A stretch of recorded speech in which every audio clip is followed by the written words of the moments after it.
We are at the fourth one. What's the fourth precept? Musavada, veramani, sikkhapadam samadiyami. Musa means lie, lying. Vada, talking, speech, false speech. This is about honesty. How honest you are for yourself and for the society.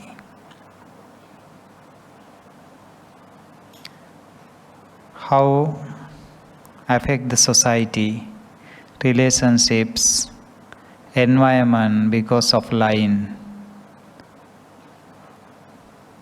Can you speak only the truth all the time? Very challenging, Bhante. Challenging, right? So the one who actually lie can do all kind of other unwholesome things. This is the main fact. So when we lie, our mind train to cheat others. Like adinna dana, the taking whatever not given. You know, some people like they show that they are practicing, but the taking what is not given, people do indirect way, indirectly. Like, you know, take the things from office, maybe A4 papers, pens. They think they are not stealing, but they are stealing property of others. So in the same way, the lying or is directly or indirectly. Sometimes we do it. The question always come from the audience when we deliver Dhamma talks is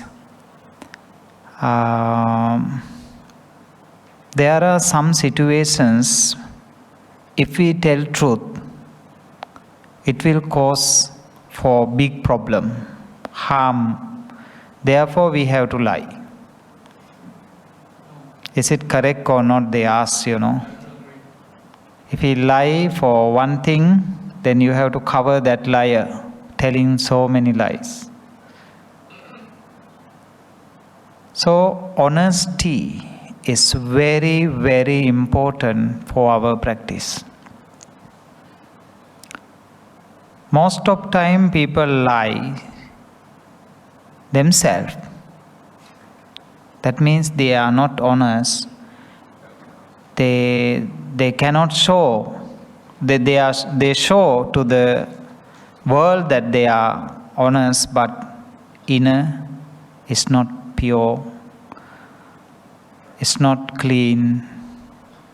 It's with a lot of impurities. So, in our practice, we must train ourselves to avoid lying and speak always the truth. Something then, the thing is there, actual thing is there. You are praising it more than that, is it?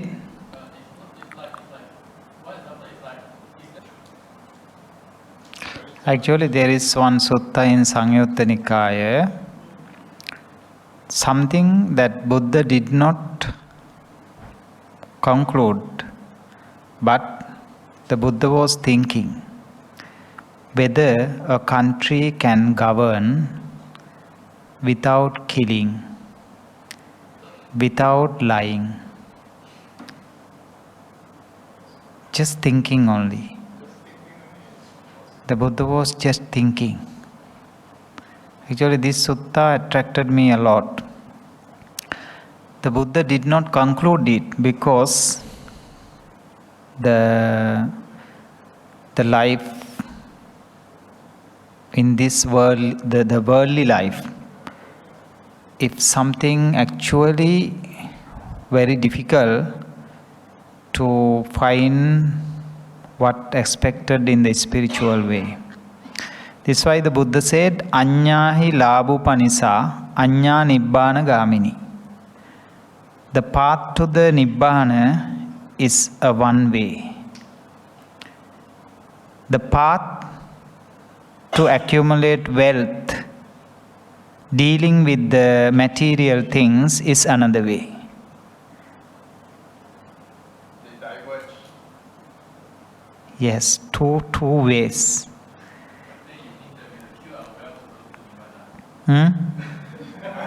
Yes, this is the point, that if you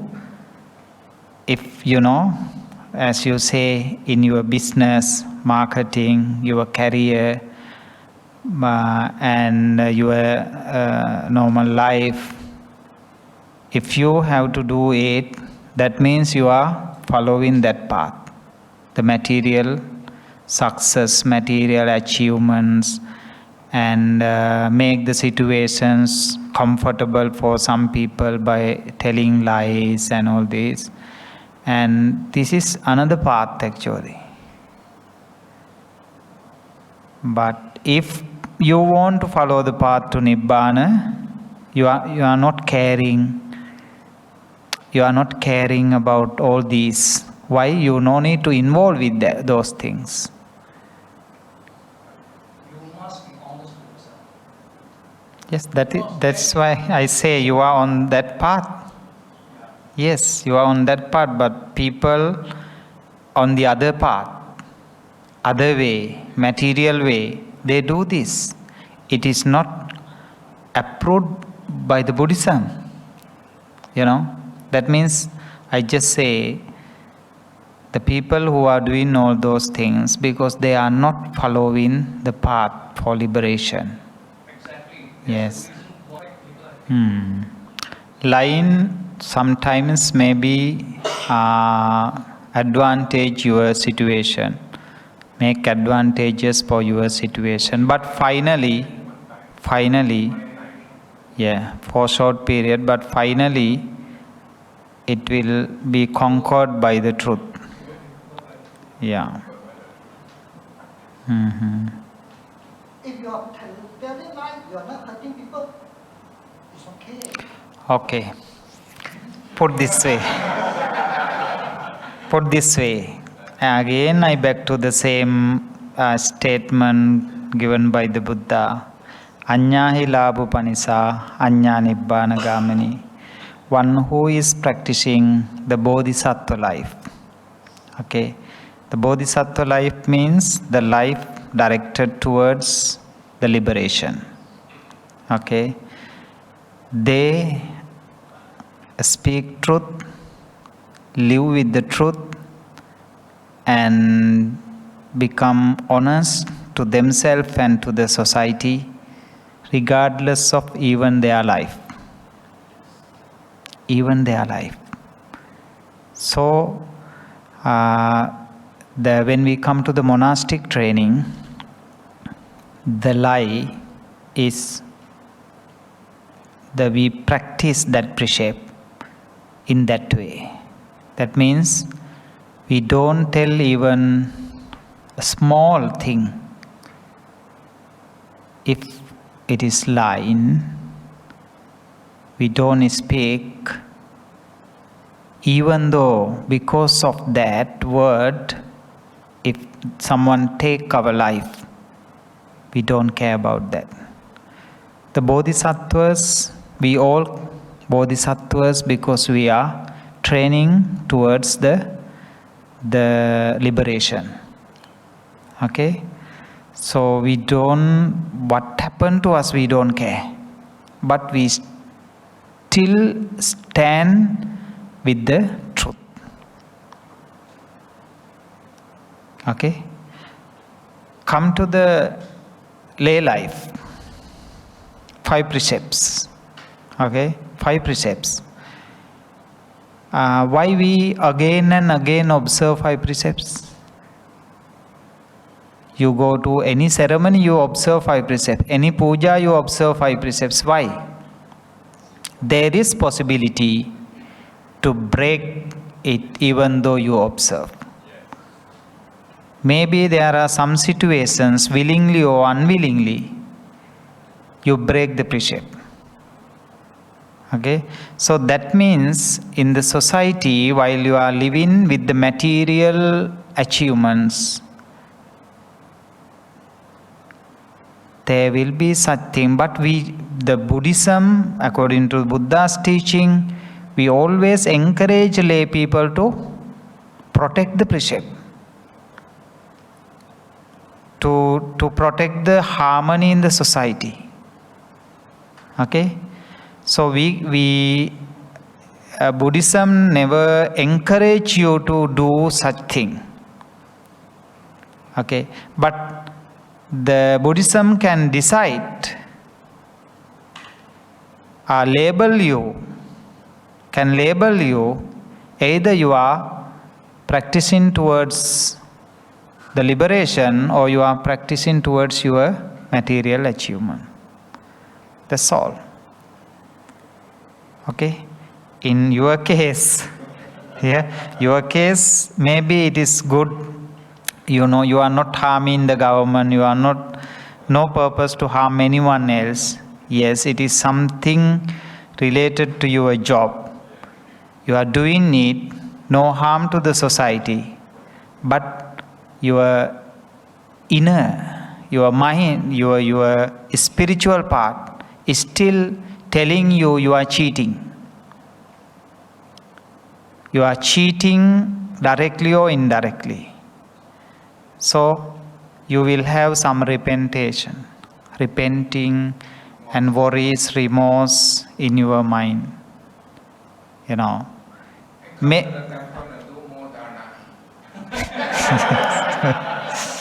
Yes, normally people do that, you know, they do all the wrong things, come to temple for dana and blessing. Yeah. So this is the point that we must understand, as you said.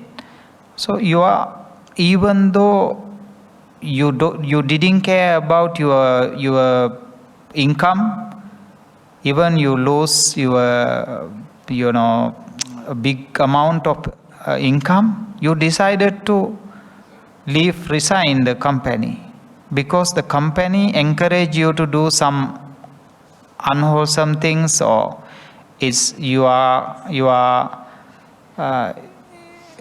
if you are in that company, you have to do it, then you left it.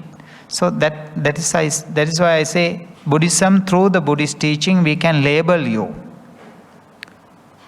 Either you are directing to the liberation, you are practicing the bodhisattva life, or you just normal worldly life. That's how. But come to monastic, no chance. No chance to shake here and there. Must be honest, truthful. Okay, we come to the last precept. Today last precept. Tomorrow, Professor Bhante P. Yasassi will continue with the other precepts. Okay, I will not be coming tomorrow. The last one is Suramerayamajja pamadatthana veramani sikkhapadam samadiyami. Refrain from what? Alcohol and drugs, which cause for intoxication and heedlessness. Okay, what you have to tell about that? Are you drinking? Not now, I am asking. Other time? Okay, very good. Normally when you go party, some gatherings during Chinese New Year, you are doing it, isn't it? I didn't hear from our sisters anything. Sister May? Sister May? Are you drinking? No. Not dreaming, but listening. No, I'm asking, are you drinking? Are you drinking? No, I don't drink. No, huh? Used to drink last time when I was young. Okay, that is honesty. Yes. Now no more. After my first child, I stopped. What you feel when you drink? Feel good. Very high, Feel good. very talkative. Uh-huh. Can talk too much, eh? Hmm. Depends on who is experiencing it. However, liquor will not disturb. Okay. You know? So can you tell me how drinking or taking drugs, any substance, affect our practice?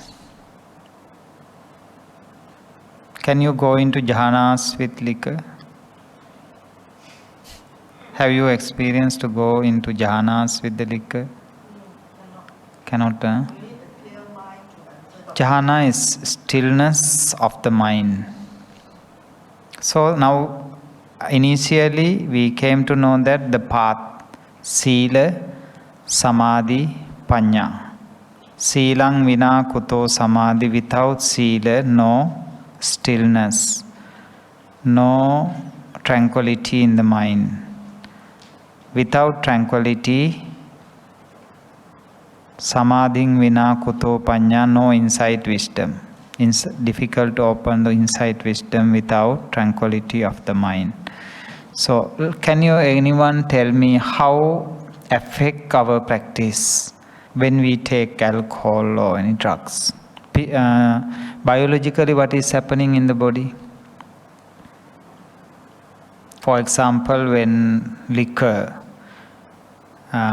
with any drink with the alcohol, when go into your liver, then absorb to the blood, then run around the body and change your hormones and the function of the brain.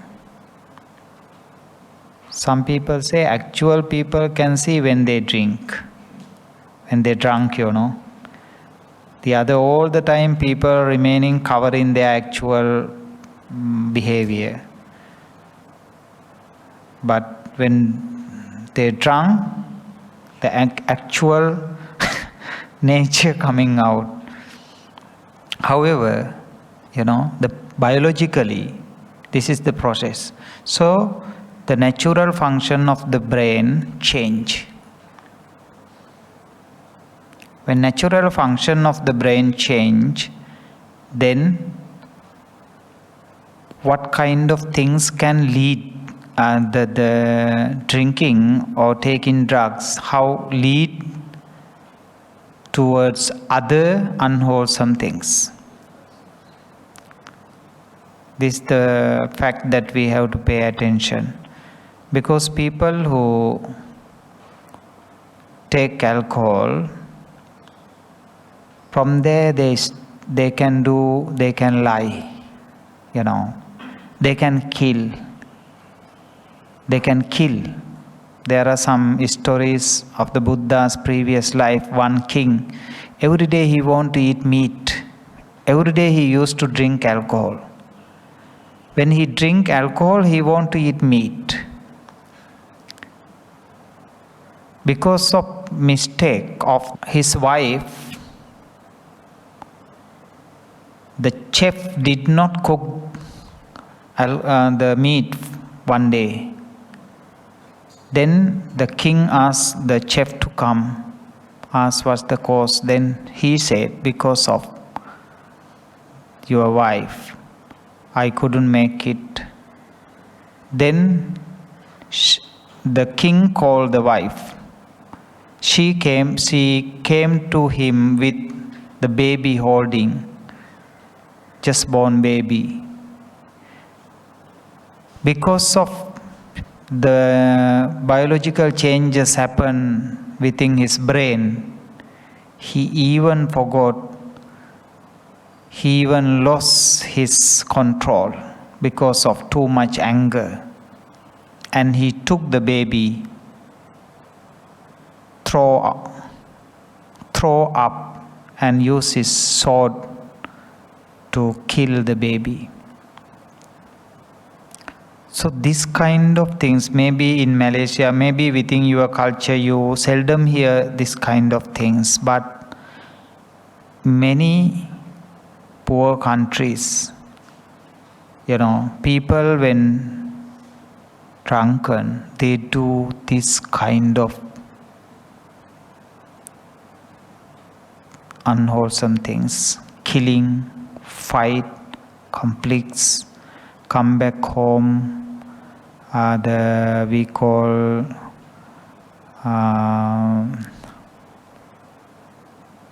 beat to their children, wife, so many family problems occur, so many social issues occur, rape cases due to drugs, how many? So in religious practice, never encourage people to do so. Because a person who take little bit, maybe later, used to take more and more. Okay? In the lay life, you can give so many stories, like, rich people, family, they provide alcohol, little bit take. The using as medication, I have no comments. If maybe some drugs, some medication also, maybe some herbs may be considered as alcoholic herbs, so no comments. There can be some reason as a medication to take, but if lead to heedlessness and intoxication, then we have to avoid that in the lay life. Monastic life, we totally avoid from that, because it can damage our path, practice.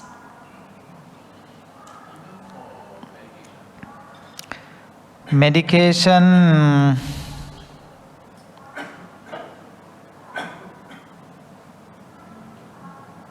no comments. Never tried. Okay, like this. You mean if maybe today you drink, then maybe you go party, you drink today, then tomorrow you start your practice. Is it? Tomorrow you start practice, maybe another 2-3 days later, another gathering with the friends, then you drink again. Is it? Something like that. It's actually because we are talking the common matters, how commonly apply to the society these precepts. Okay? So, as I mentioned, there is one sutta which is called Mahanama Sutta, also in Sangyutta Nikaya. Mahanama, the young man, he was follower of the Buddha. He passed away. When he passed away, Buddha came to the place, and Buddha praised him saying he has achieved the path. That means he entered to the Sotapanna. But he was drunk. Every day he drink. Okay? Every day he drink alcohol. And even the last age when he died, he was famous drunk. Yes, famous. Therefore people blame at the Buddha, saying, you are such a man also can become a stream enterer. but no explanation from the Buddha about that. However, it's some people, maybe without meditation also can enter to the stream. Without meditation attain the arhanship. There are some stories, many stories Buddha's time, just listening to the few words from the Buddha, quickly open their insight wisdom. So the practice, how it happened, because of practices long way in the sansaric journey. So suddenly when hear the Dhamma, just open the wisdom. So the taking alcohol generally affect your brain, affect your social context, affect your spiritual practice. Okay? But there may be 1 or 2 person even taking it because it come as habitual action. Habitual action. Without even there is habitual action of the person, we call vasana guna. It's not the karma, it's habitual action. So when this habitual action is there, some people may be able to achieve the spiritual path. But commonly it is destruction, the path or barrier for the spiritual success. That's what we learn even the Bodhisattva character, the completing the perfections, and empowering your own spiritual life all the way in your sansaric journey. Finally, you quickly realize, even arahants who they are previous lives, they long way, eons of time they train themselves. Training very important. And also this Mahanama,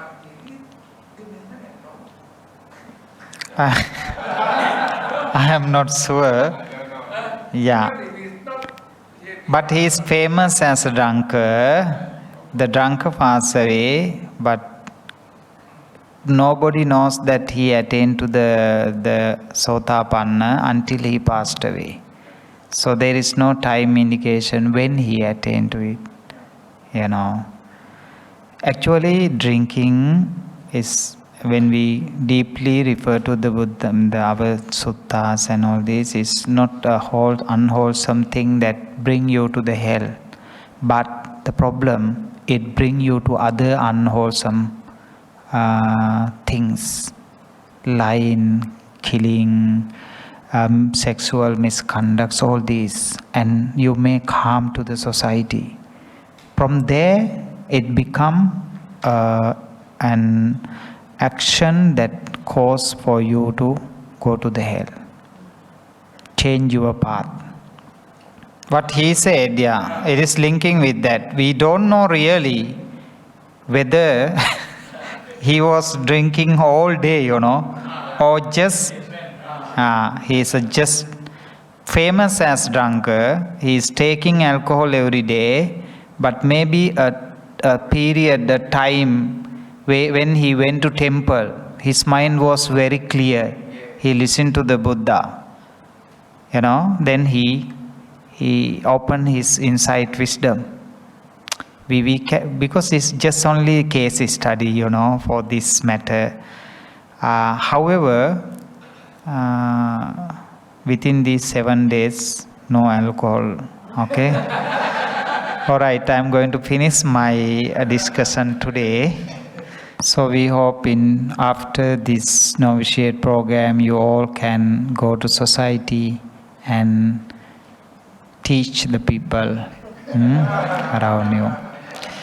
Okay, sadhu to all of you, and I wish you happy, comfortable, and a spiritual progress within these 7 days novitiate training. Please always remind the advice of the Buddha.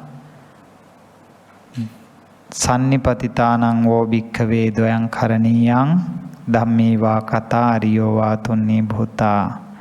When you gather together, discuss the Dhamma or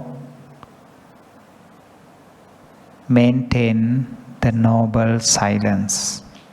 Okay, it will help a lot for you within these 7 days for this monastic training.